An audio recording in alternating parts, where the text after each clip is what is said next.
Surat Petrus yang kedua, pasal 2 ayat 1-22. Nabi-nabi dan guru-guru yang palsu.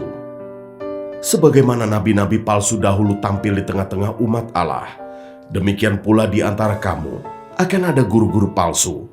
Mereka akan memasukkan pengajaran-pengajaran sesat yang membinasakan. Bahkan mereka akan menyangkal penguasa yang telah menebus mereka, dan dengan jalan demikian segera mendatangkan kebinasaan atas diri mereka. Banyak orang akan mengikuti cara hidup mereka yang dikuasai hawa nafsu. Dan karena mereka, jalan kebenaran akan dihujat. Dan karena serakahnya guru-guru palsu itu akan berusaha mencari untung dari kamu dengan cerita-cerita isapan jempol mereka. Tetapi untuk perbuatan mereka itu, hukuman telah lama tersedia dan kebinasaan tidak akan tertunda. Sebab jikalau Allah tidak menyayangkan malaikat-malaikat yang berbuat dosa, tetapi melemparkan mereka ke dalam neraka, dan dengan demikian menyerahkannya ke dalam gua-gua yang gelap untuk menyimpan mereka sampai hari penghakiman.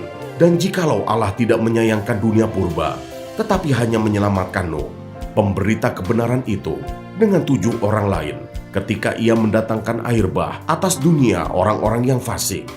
Dan jikalau Allah membinasakan kota Sodom dan Gomora dengan api, dan dengan demikian memusnahkannya dan menjadikannya suatu peringatan untuk mereka yang hidup fasik di masa-masa kemudian.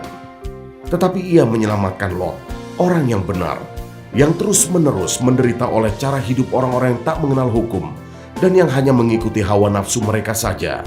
Sebab orang benar ini tinggal di tengah-tengah mereka dan setiap hari melihat dan mendengar perbuatan-perbuatan mereka yang jahat itu, sehingga jiwanya yang benar itu tersiksa.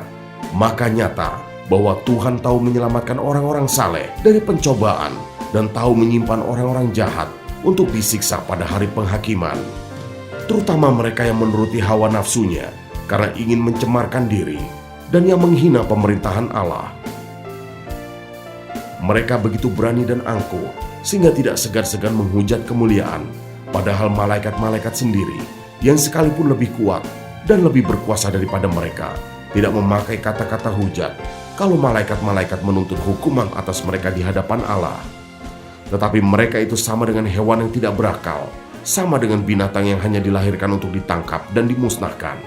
Mereka menghujat apa yang tidak mereka ketahui, sehingga oleh perbuatan mereka yang jahat mereka sendiri akan binasa seperti binatang liar, dan akan mengalami nasib yang buruk sebagai upah kejahatan mereka.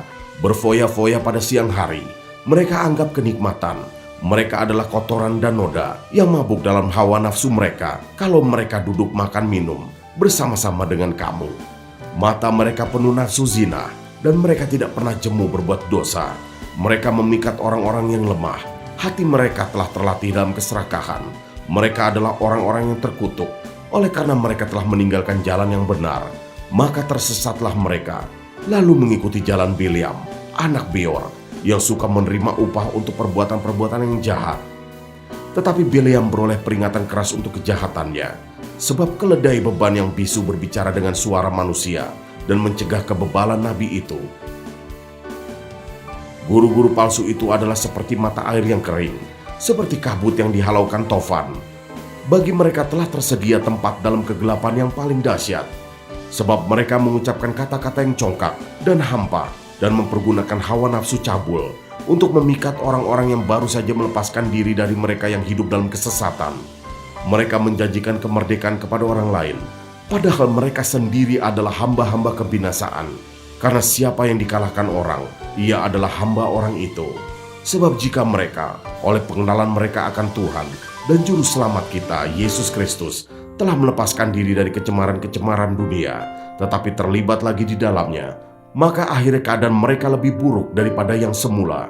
Karena itu bagi mereka adalah lebih baik jika mereka tidak pernah mengenal jalan kebenaran daripada mengenalnya, tetapi kemudian berbalik dari perintah kudus yang disampaikan kepada mereka.